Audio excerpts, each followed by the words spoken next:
creativity, collaboration, communication, persistence, problem posing, and problem solving. Kindergarten through 5th grade students in Fort Madison were recently asked what they wanted to be when they grow up.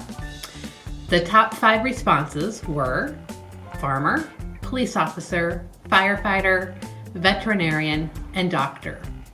We wondered how computer science is changing these jobs. I want to be a doctor when I grow up. Hi, I'm Dr. Woodbury. I'm an orthopedic surgeon at Fort Madison Community Hospital. I'm going to tell you a little bit about how I use technology in my job, where I fix bones and people's joints and injuries.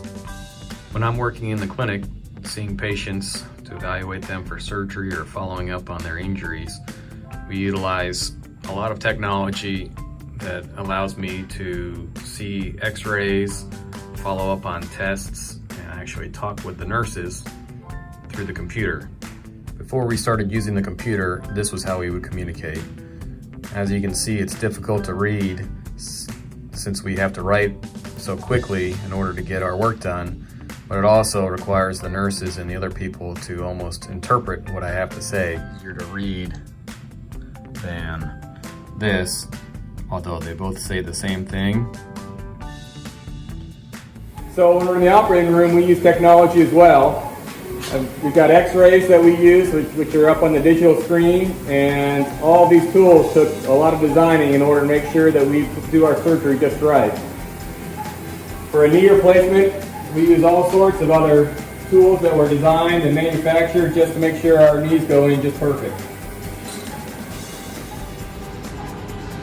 So when we do scopes on people's knees, where we look inside the knee, we use technology with cameras and, again, special tools in order to take care of injuries that happen inside of people's knees.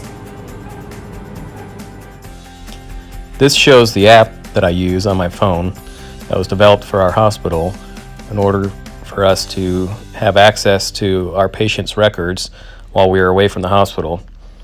It helps me look at x-rays when people come to the emergency department, or follow up on labs, or check in on my patients that may be in the hospital.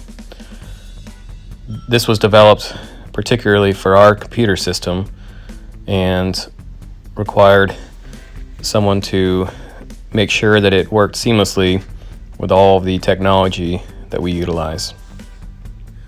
So, as you can see, technology helps keep me on track in the clinic.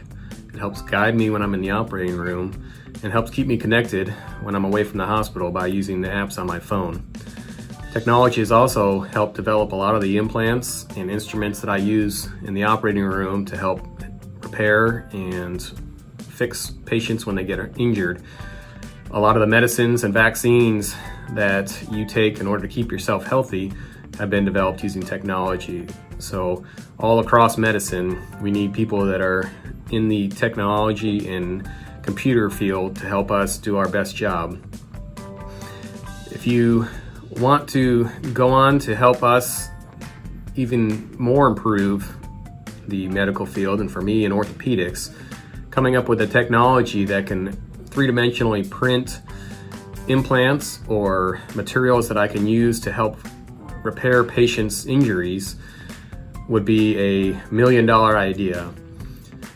The biggest, hardest part is making something that can be made quickly, but also be safe enough to go into a patient and not be rejected, meaning having the patient's body not try to get rid of it, but also it has to last a long time. So get those computers fired up and come up with that technology, and you'll be the next millionaire. Keep working hard in your science and technology, and you can come utilize some of those skills with me in the orthopedic world. Hi, I'm going to edit this video. And if you excuse me, I'm going to go back to playing, I'm going to go back to using the instruments in the operating room.